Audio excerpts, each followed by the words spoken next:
been sitting waiting ever so patiently, our Taki crust, and putting it in the oven, 360 for about 8 minutes.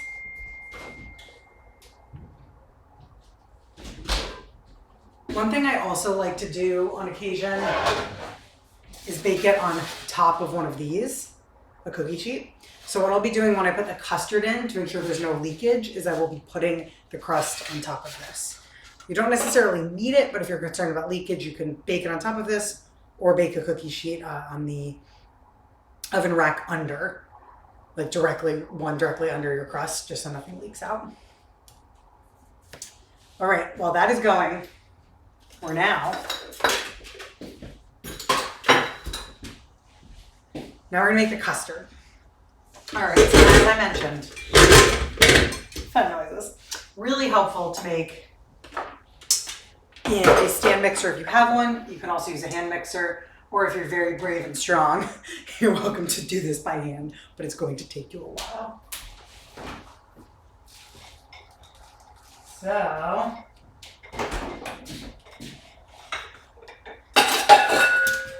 first we're gonna take 3 egg yolks. So we want to use the yolks to make a really rich custard and leave the whites separated.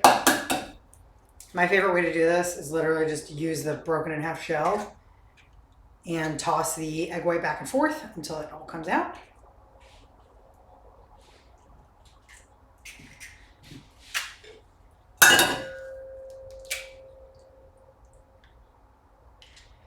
People also use like specific tools for this, or like water bottles to kind of like suck the egg white up or yolk up, but I think simplest is best. Just take your time, toss it back and forth, and the egg white will eventually separate from the yolk. All right, so we've got 3 in there. I'm gonna wash my hands.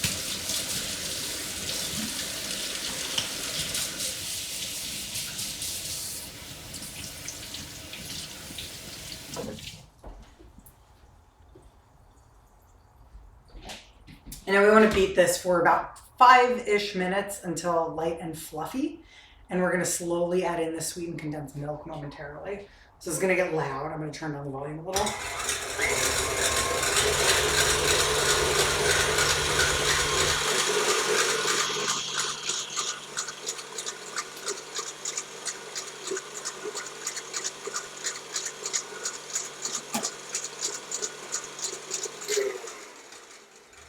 I'm going to turn the volume back down, but while that's going, I'm going to zest 2 full limes, and we're going to add it to the egg yolks as soon as they start to get a little bit fluffy and lighter in color.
Now that's almost fluffy enough, so what I'm going to do in the meantime is juice those 2 limes. I may end up using a third, but we want to shoot for about 2/3 of a cup of lime juice.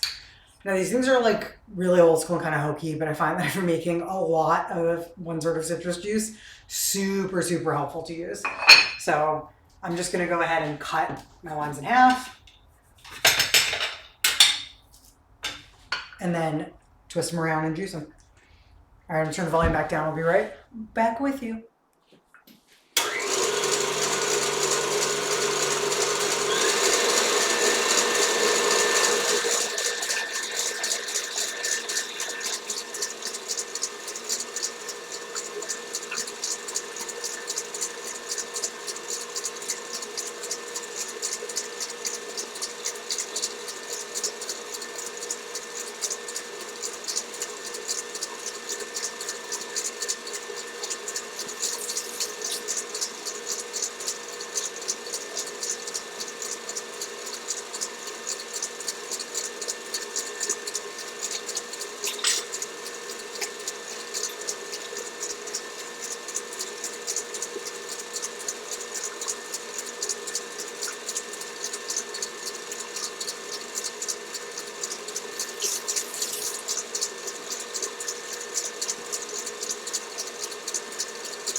All right, now that that is very well combined and a little bit fluffy, I'm gonna slowly stream in sweetened condensed milk. I'm using one 14-ounce can. There we go. I prefer ones that are literally just milk and sugar. Some other brands have like stabilizers and other random stuff in them. And as much as I love junk food, I'm not a fan of unnecessary ingredients. So if you can get away with something simpler, more natural, I say do it. Turn this back up and slowly stream it in, letting it kind of fluff up as I combine with the egg yolks and lime zest. Sorry, lime zest. While I combine with the egg yolks and lime zest.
All right, that is almost done. I'll show it to you in a second when it's nice and fluffy. In the meantime, I'm going to take the Taki crust out of the oven.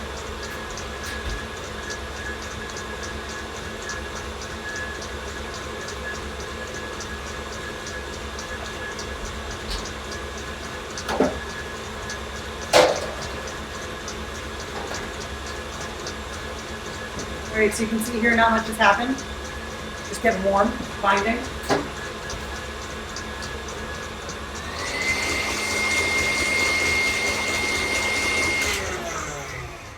I want to show you where we're at with this custardy mixture. All right, so you can see it's pretty light and fluffy for being condensed milk and egg yolks. I'm gonna let it beat for like 30 more seconds and then slowly combine in the lime juice until it's just combined. We don't want to overbeat it because then it'll kind of flatten all of this like beautiful fluffy custard we made.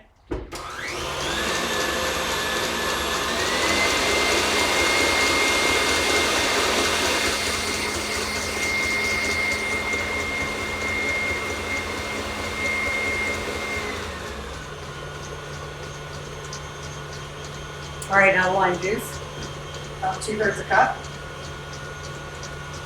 We got one, just under 2. So I'm going to turn that off so I get a little more lime juice.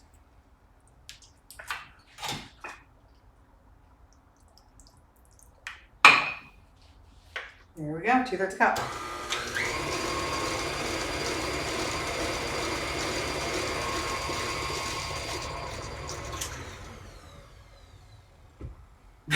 I almost pulled that up too quickly, which would have sprayed custard everywhere. I do that kind of a lot. I get custard, flour, milk, butter, kind of splattered everywhere.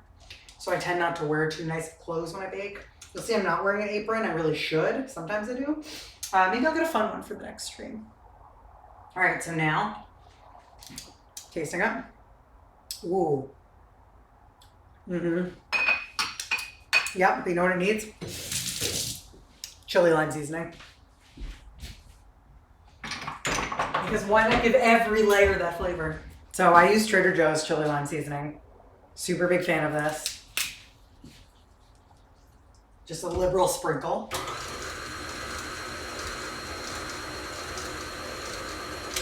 I don't want to put too much in. I will decorate with this as well as Takis. I don't want to make the custard too spicy because like we talked about, it's supposed to be a good textural and flavor contrast to the Taki crust. Yup. Yup. All right. Now, what I'm going to do is really quickly rinse this off. We're going to save this beater because we will be making fresh made lime whipped cream momentarily.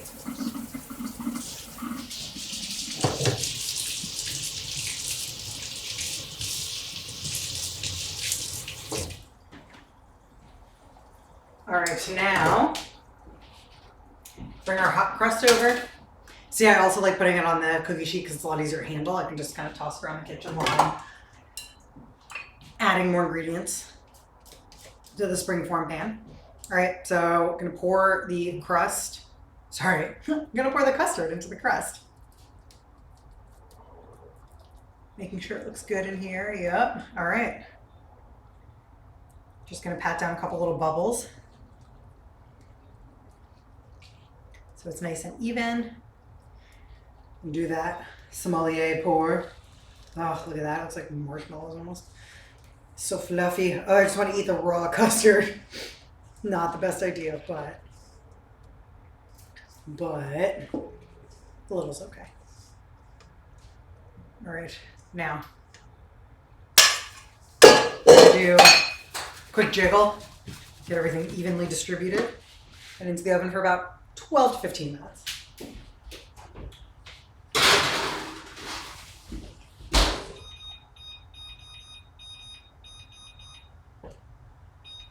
I am notoriously forgetful.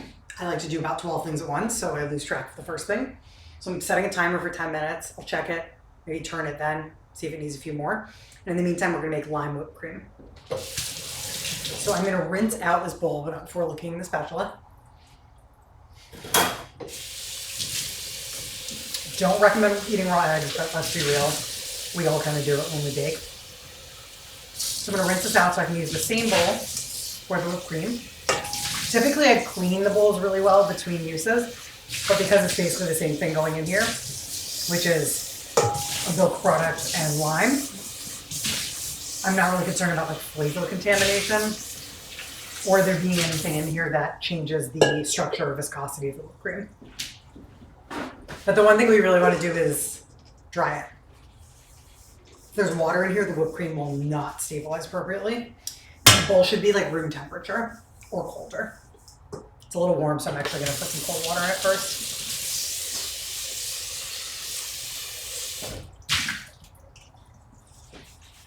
All right, I'm going to dry it super well.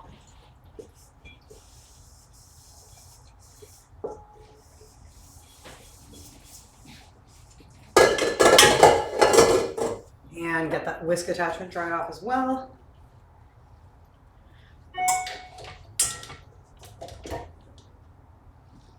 Now let me grab my heavy whipping cream.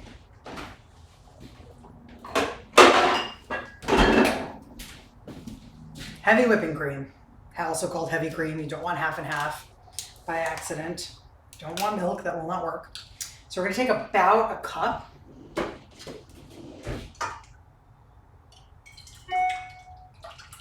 Suppose I didn't need to measure this as a pint. I could have, just poured half of it in. Take about a cup. And we're gonna start just whipping it. I'll turn the volume down, but you wanna get fairly stiff peaks, which means when you pull the whisk out of it and you stand it upright, the peak stays up.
Now that the cream is starting to make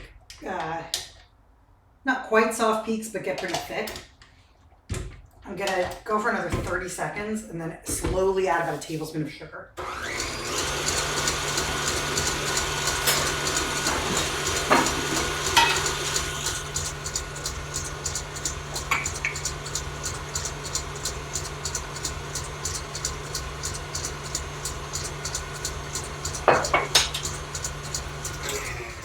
And you want to slowly add the sugar because if you dump something heavy into those like light air pockets in the whipped cream, it could flatten it. So you see we're almost to stiff peaks. That's kind of a soft peak. It's starting to fold over, but it sticks really nicely to the whisk. Good call. It's spam. I gotta fix my my computer so it doesn't happen again. All right, so now we're gonna turn it back on medium and add about 1.5 tablespoons of lime zest.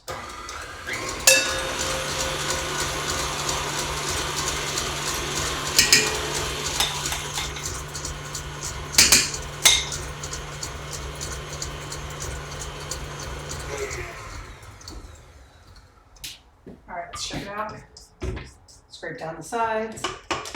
Make sure all that zest gets incorporated. So test for stiff peaks. See, it stays upright. Oh my gosh, am I a streamer now? Am I a beauty guru? All right, that is just about done. I'm gonna give it one more little stir just to make sure we get all the bits of lime in.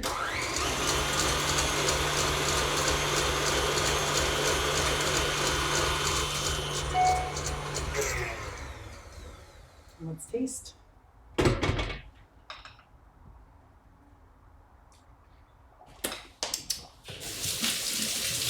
It's perfect. A little bit limey, fairly sweet. The custard is going to be plenty sweet, so we don't want to make it too cloyingly sweet. We have a little extra lime zest, so we will be using that to top and decorate, as well as the chili lime seasoning. So I'm going to put a few things away while the crust is finishing, and then I'm going to put the whipped cream in the fridge so it stays cold while the base of the Taki Lime Pie cools. So while I'm putting this stuff away, I figured I could tell you a little bit more about Junk Jules, my baking business. So I started Junk Jules, as I mentioned, in 2019. I have been baking for literally 20 plus years. I was born in 1991, started baking at the end of the 90s. Yes, little kid things like Rice Krispie treats and break and bake cookies, but I actually started experimenting with like pies and cakes and from scratch cookies as early as like 8, 9 years old. I remember making a mixed berry trifle when I was 9, and the custard never set, and I still served it to my family because I was very proud of my delicious French fruit soup.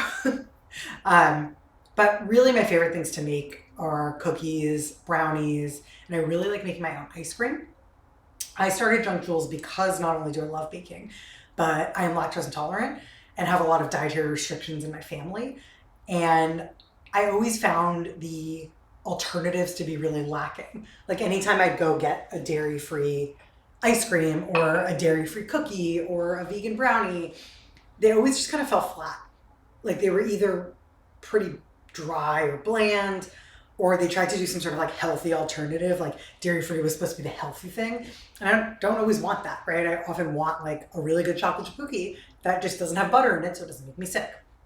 So started Junk Jules with the idea that I could bring some whimsy and that like 90s nostalgia to my bakes while also being able to modify things to be dairy free, gluten free, nut free, soy free, vegan, and still taste really, really decadent and really good, like the snacks from our childhood. So some of my most popular things to that end are Junkaroos. If you know Dunkaroos, I do dairy free, vegan, and I can also do gluten free Junkaroos, which are J-shaped shortbread cookies dunked in frosting of your choice, always with sprinkles. I also really have my best seller, I would say, is peppermint hot cocoa cookies. I absolutely love a deep dark chocolate cookie, and those I stuff with peppermint marshmallows, peppermint Oreos, peppermint Hershey candy bars that have like little pieces of peppermint in them, so they're super gritty and chunky, Hershey cookies and cream bars, and dark and white chocolate. I also do a lot of custom stuff. I did a s'mores birthday cake for my niece when she turned 3, and it was so incredible and so decadent. It was exactly what she wanted, but also all the adults really liked it.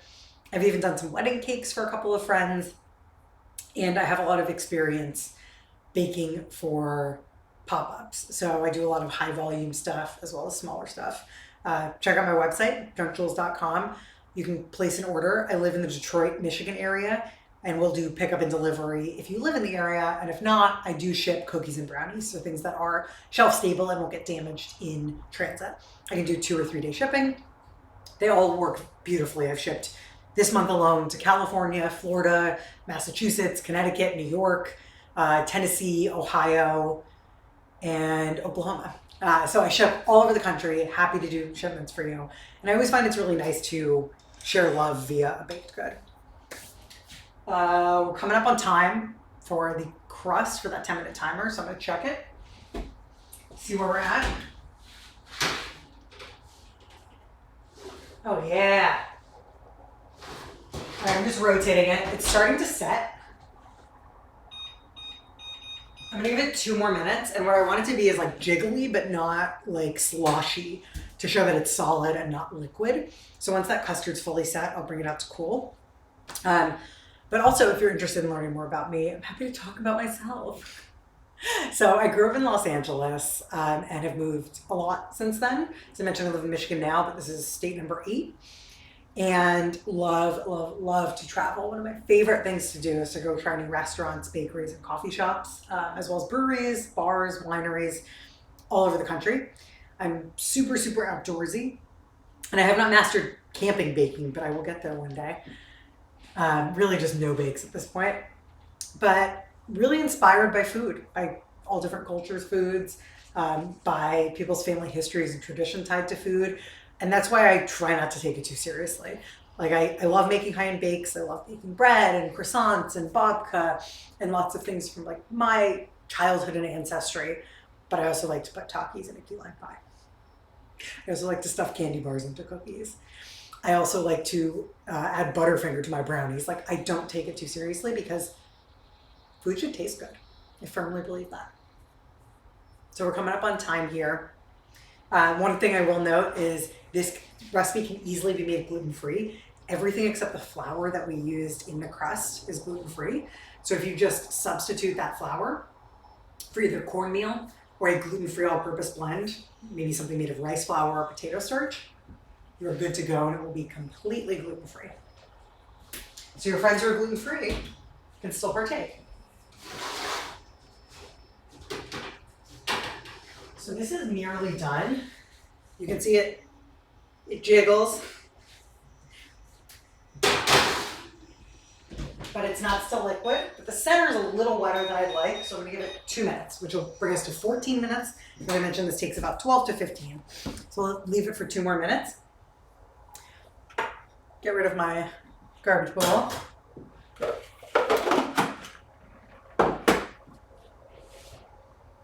Also, if you're wondering what my favorite things are,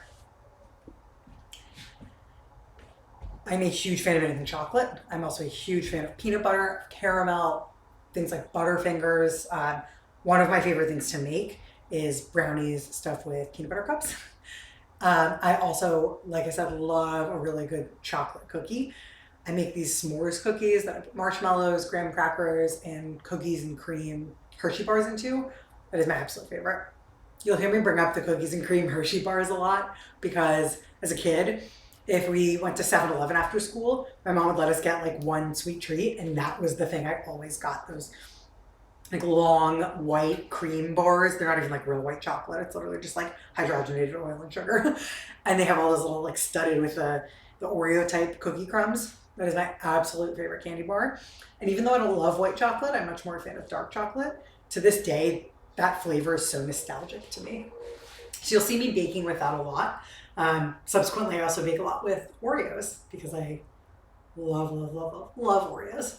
One day I got to do a power ranking of all of the flavors because there have been somewhere around 50 or 60 limited edition flavors that have come out in my lifetime, and I've probably had like 40 of them.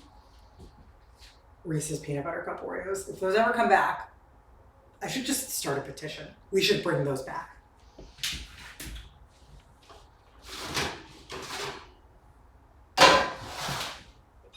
All right.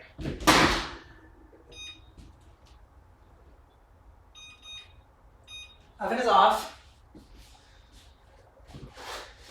This is out. So, see how well you can see this. See, it's very solid. It's not moving anywhere. It's a little jiggly if you look up close, but it's in good shape. So we're gonna let this cool back here. A couple of quick notes about baking tips I have. So I have quartz countertops. If you have a natural stone that is sealed, so like not concrete, not unfinished stone, but like quartz, granite, something that has a shiny top on it, marble, you can put hot stuff on it. Now, if you have a light color, there's always a chance that some discoloration could happen if you have like white counters, if something with super high heat gets put on them. But something coming out of a 350-degree oven being put on a gray countertop, not super concerned about. So you'll see me do that pretty often. Also, if you're a home cook, baker, chef, highly recommend getting either a little like island countertop or a stainless steel table. I'll show you after in just a moment, but I have a stainless steel dining room table, which is amazing because you can put hot stuff directly on it. So when I'm making batches of like literally 10 to 15 dozen cookies, I can put the cookie sheets to cool directly on that table, and it'll pull some of the heat off of the baking sheets to help them cool faster, and it won't ruin my table. So it gives me all of this extra space, which I absolutely love. All right. Now, I'm going to take some cream. Maybe I should eat a little. Yeah, I'm lactose intolerant, but some things are worth it. All right. Excuse me. Okay, I'm back. I'm gonna put the whipped cream into a smaller container because my fridge is very full. I'm filming this the day before Christmas Eve, and while I'm Jewish, my husband grew up Christian and celebrating Christmas. We're not religious necessarily, but we celebrate, major holidays. So, as you can imagine, there's lots of food in our fridge. But it is 2019. Coronavirus is real. It's a problem. So we're just staying home. But I did buy a bunch of food to make for the two of us. So, I'm going to throw this in the fridge. Keep it nice and cool while we're waiting on the Taki Lime Pie to cool. And in the meantime,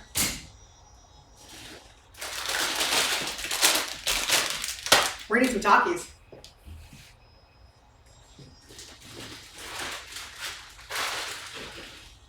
So as I mentioned, I grew up in Southern California, so very familiar with Takis. Also very familiar with Trader Joe's. If you don't have a Trader Joe's near you, I'm sorry, I love places where there's no Trader Joe's and it sucks. But I love Trader Joe's, really affordable, really fun snacks, great seasonal items.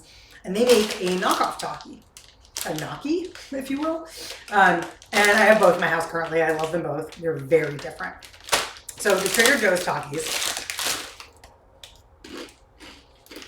so good. So they're a little bit saltier, a little less spicy, a little more of this like deep chili flavor. And then the Takis, original. You see how bright freaking red these are in comparison? I don't have to hold it close. It's like fluorescent versus like a little bit red. So these have more of like the Trader Joe's ones have more of like a Doritos-y kind of vibe. Not cheesy, but like that same like toasty corn, not super intense flavor. And then the Takis are like a punch in the mouth. They have a lot more citric acid and MSG, which really amplifies the chili flavor. And they are definitely spicier. Like the Trader Joe's ones, I would not even consider them spicy. They like taste like chili peppers, like the flavor of them. Versus the Takis are actually somewhat spicy. Like I mentioned, it's just kind of like a back of the mouth little cayenne afterburn, but they're definitely a little bit spicy. I really like both of them for different reasons. I like using the original Takis in my Taki Lime Pie crust because A, it's the original, and it's so much more fun to actually call it Taki Lime Pie, like key lime pie, versus these are just rolled corn tortilla chips, chili and lime flavored. Gotta use the classic. I love the color of the Takis for baked goods. They're so bright, so they're a really nice contrast. And then I also really like them for this particular dish because it's super sweet and sour, so it plays off of the sour and spice. It kind of provides a nice contrast versus these I think would kind of fade into the background, the Trader Joe's ones, of a really sweet and sour key lime pie. I'm gonna eat a few more because why not?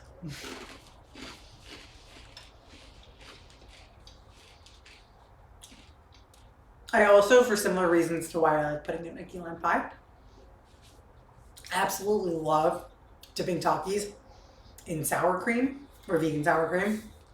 I really like Forager for vegan sour cream or Greek yogurt. It's super nice textural contrast, kind of mellows the heat out a little, brings out the sweetness. Also don't mind dipping it in like guacamole or some sort of like avocado salsa. Anything creamy is really good.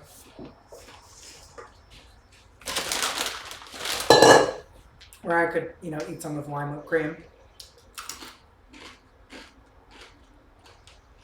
Oh my God. Even though I'm making a Taki Lime Pie, I've never tried this before, just like the whipped cream. Holy shit. Well, I guess this is turning into a mukbang channel now. See, the Trader Joe's ones with the whipped cream is like meh. The regular Takis with the whipped cream is super good because they're a lot spicier. You like need that bite of heat. Otherwise, it's just like you're dipping a corn chip into whipped cream. It's just like meh.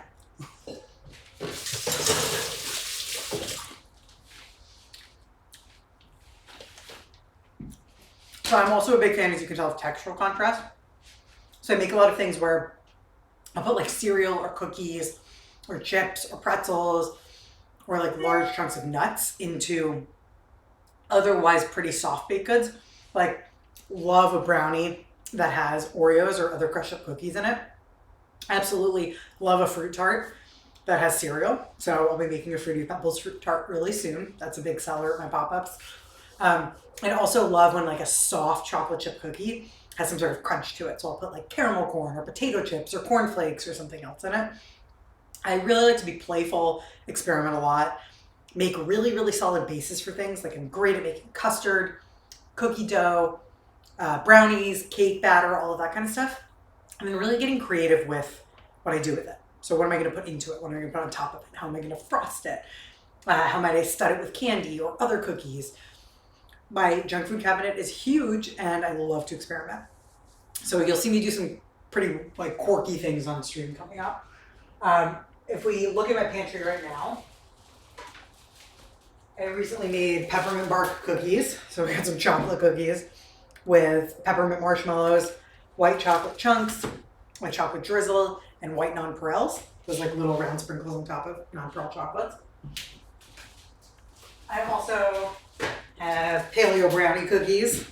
So these are gluten-free, dairy-free, soy-free, made with almond flour.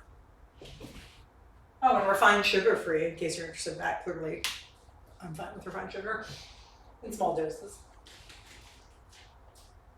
I also have a lot of toffee and seized candy. Some other things always in my pantry are those Hershey cookies and cream bars. I always have tons of flour, tons of sugar, brown sugar. You see I have all of my jars over here to the side with all my sugar for easy access. And I'm also a big fan of, excuse me, of a couple of different kinds of dairy-free substitutes. So love vegan butter. A couple of my favorites are in my fridge right now.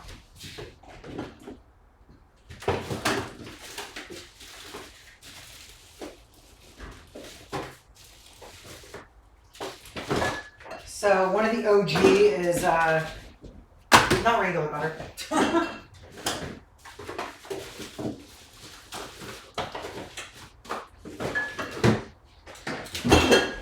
Earth Balance. I love these sticks for baking brownies and cookies. This one's soy free. They make one that does contain soy, but this is great if you are baking for someone who has a soy allergy. Yes, I know someone who has a soy allergy. It's very serious. So it's really nice to be able to make stuff for my friend. Then Miyoko's. So these are incredible. They're a little newer to the market, came out in the last couple of years.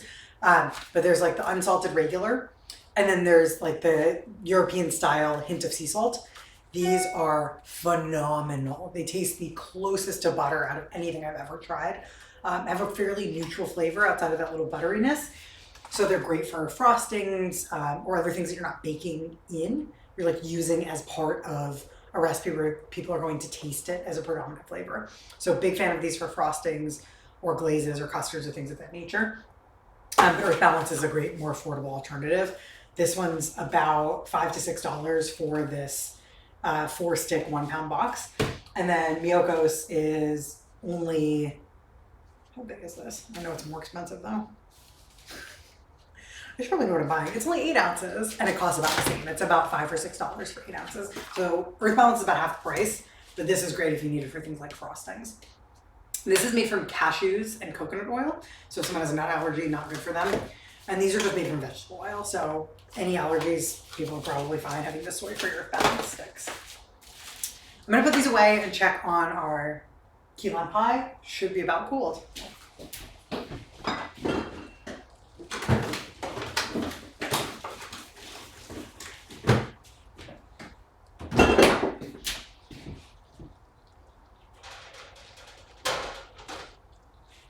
All right, it's definitely significantly cooler. No movie magic here. I didn't like swap it out with one I had chilling already. I'm gonna put it onto a plate and pop it in the freezer for a few because it's fairly cool, but what we would not want is to put whipped cream on top of it and have the whipped cream melt. So if it's not super, super cold, that will happen. So let me get a plate.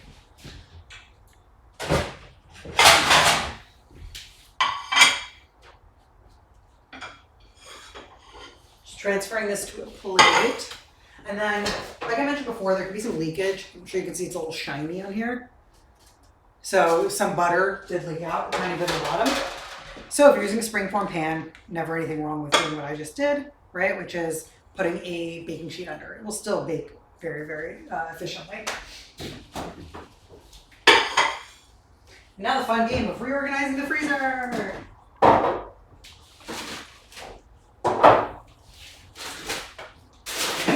I also have an ice cream problem even though I'm lactose intolerant. Salt and Straw out of Portland is the best.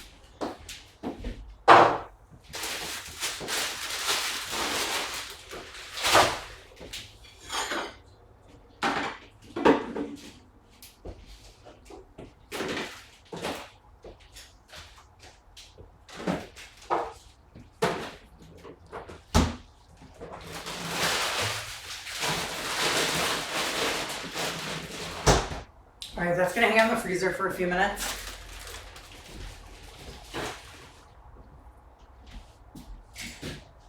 And in the meantime, I'm gonna start working on those s'mores cookies I talked about. So I'm gonna get my setup ready to go, and I'll talk to you while I do that.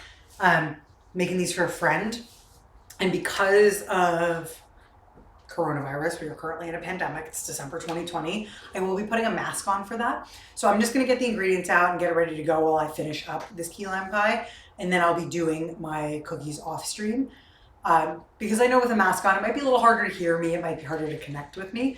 So when you see me doing these streams, I'll be streaming bakes that I'm just eating at home with my family, with my husband and a really stupid dog. He doesn't get any of these bakes, they are not good for him. But one day I will do homemade dog treats because those are super, super easy to make and oftentimes significantly less expensive than in-store dog treats. The dog is not here today. He would be all up in my business. He's wonderful. His name is Flapjack. Clearly, we really like food. We named him after food. But he would be probably trying to get on the counter and see what I'm making. He really likes the smell of milk, butter, really anything. Chicken, green beans, rice, toast, cheese, turkey. So he would really be my face trying to get food. He's very food motivated, similar to myself. So I'll just be getting the ingredients out and then finishing off the Taki Lime Pie with you all. BRB.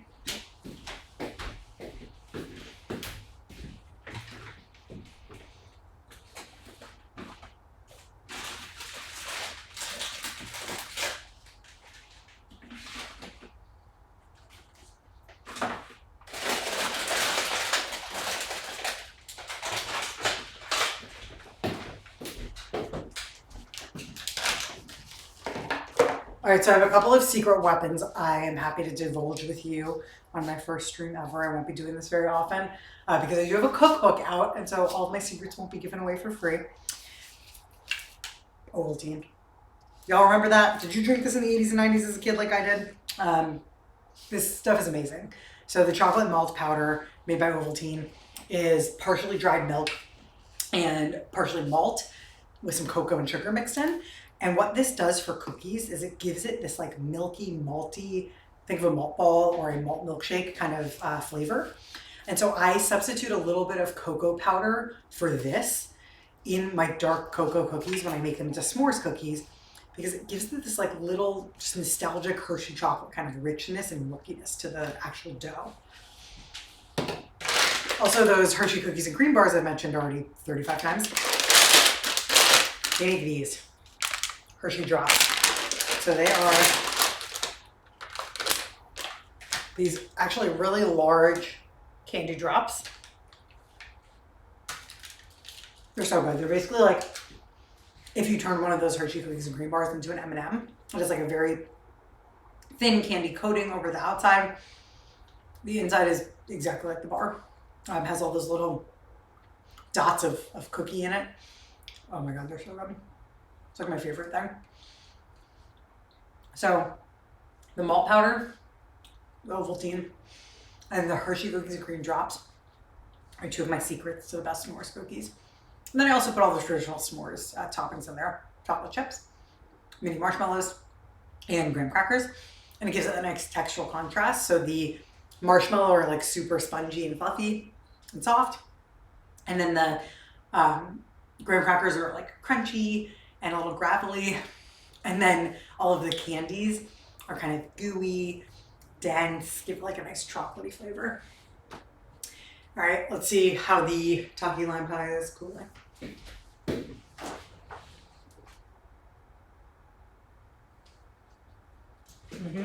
Oh yeah.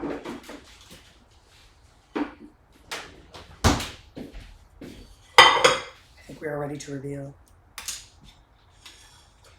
Move the stuff out of the way so you can see.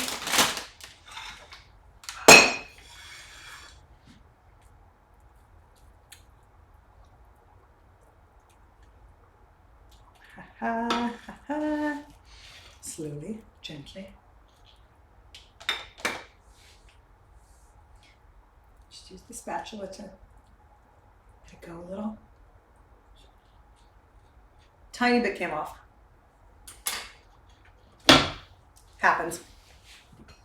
Otherwise though, looking sharp.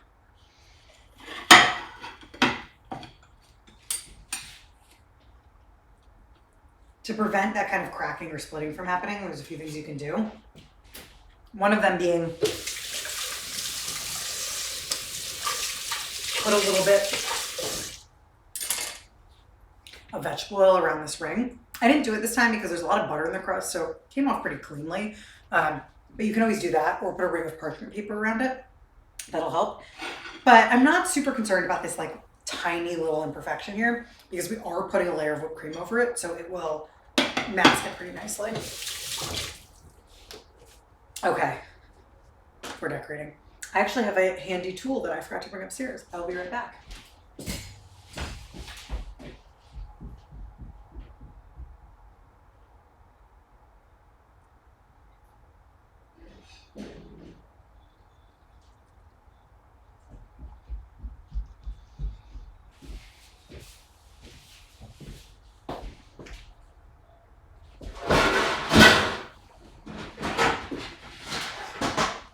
It's fine, everything's fine.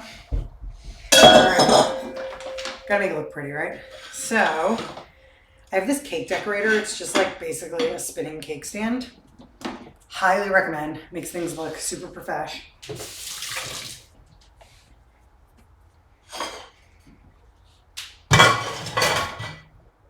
Alright, that's pretty cool.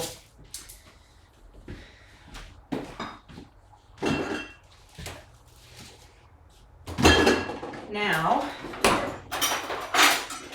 going to take my other offset spatula and start to just scoop some of this whipped cream on here.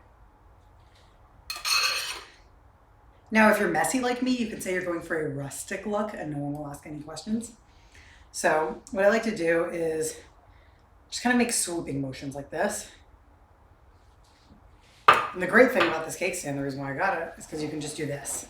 So a lot less work on my end to be able to just turn it gently as I swoop. So I like to get a nice little layer over all of it. And then I'll go in and add more to build it up. This is mesmerizing.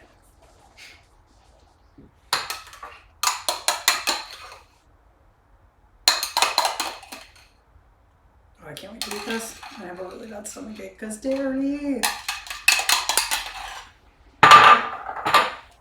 Do you all have things like that? Like a food that makes you feel really terrible, but you really can't stay away from it? Like, are you lactose intolerant like me? Do you get like really bad bloating if you have a lot of salt, but you like can't stay away from Cheez-Its? Do you get headaches from too much sugar, but you just can't stay away from Sour Patch Kids? Because I have a lot of things like that, and I love food, so ideal.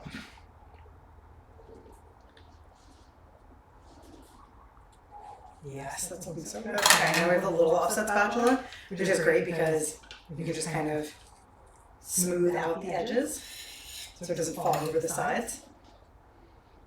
Again, I'm going for a rustic look, so it's absolutely fine if the whipped cream is a little bit falling on the edges. We don't want it completely covering the edge because you want to see this beautiful mix of three colors here. You see this like really beautiful bright Taki red, the custard yellow, and then the beautiful white and green specked whipped cream.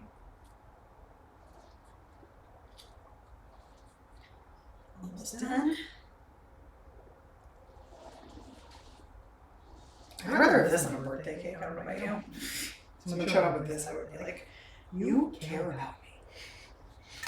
All right, now finishing touches. So we have that extra line zest I mentioned earlier. So we're just going to very gently sprinkle it on. You can also tap it from the actual microplane, which is a great way to get like a random distribution as if you're Jackson Pollock.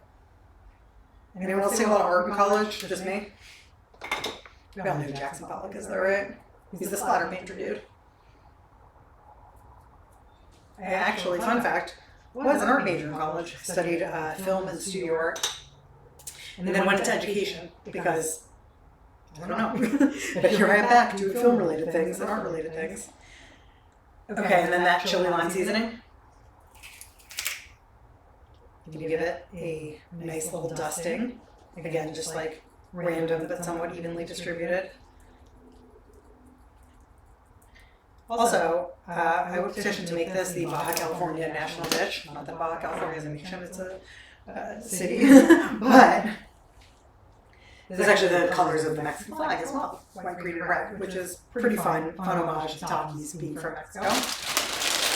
And then,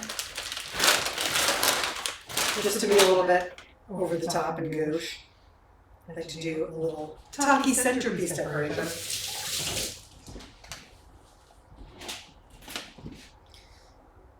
All right, I'm gonna bring it up here, show you a little closer.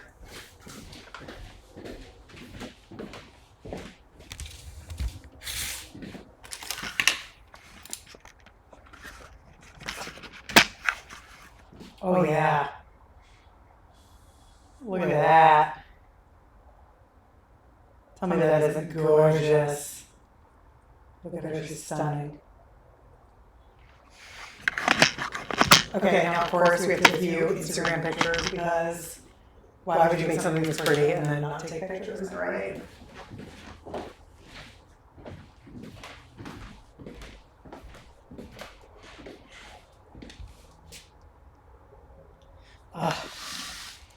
Work it. I don't do too much. I'm gonna bring it over to my table that I was telling you guys about. I'll show you.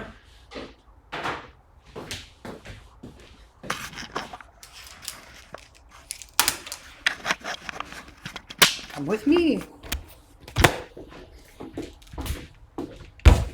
All right, so this is my stainless steel table that I was talking about earlier, and it's the absolute friggin' best.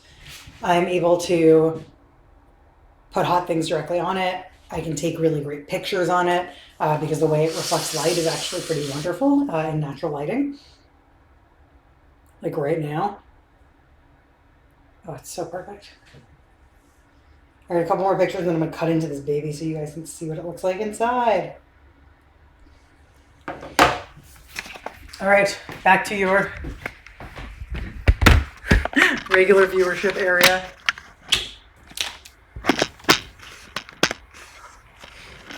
Can I make you nauseous? I apologize.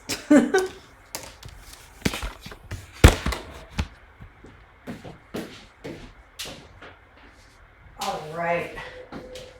Now the best part, taste test. Taste test, taste test. I'm gonna turn that up a little. The camera looks a little funny. I should have mentioned that the first couple of streams are pretty much gonna be you all testing out angles and lighting and all that with me.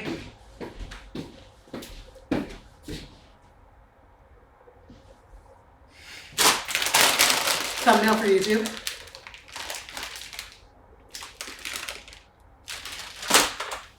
Am I doing this right? Am I a great YouTuber already? All right, now let's do it. Let's cut in. Take this.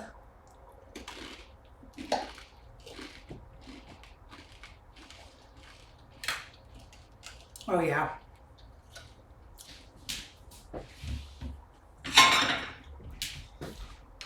Offset spatula is also great for picking up pie and cake pieces. Oh my goodness, look at that. Look at that. It's gorgeous. She's perfect. She's beautiful. She's a star. Wire and taste it.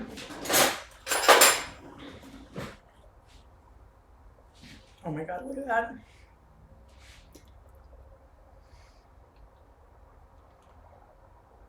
Mmm. Oh my God. So, I made this a couple times, but it's legitimately been like a year and a half since I've made this. Like I can't remember making it during quarantine, which I've been in for 9.5 months now. And I think the last time I made it, it was like summer or spring of last year. I forgot how good this was. Oh my God. I can't have too much dairy because I'm going to work out soon. And that will not go well. Thank you guys so much for watching. This will also be on YouTube. I'm going to try to do a weekly video like this, making a mix of things that are approachable basics that you can customize however you like. So things like making really good vegan cookies, or how to make the perfect dairy-free brownie, or gluten-free cookie dough recipes, or basics for tarts and pies. And then also sensational extravagant junk like we did today, taking things you can find at your local corner store and turning it into something incredibly impressive. Like, you could legitimately get just about every single one of these ingredients at a bodega or convenience store.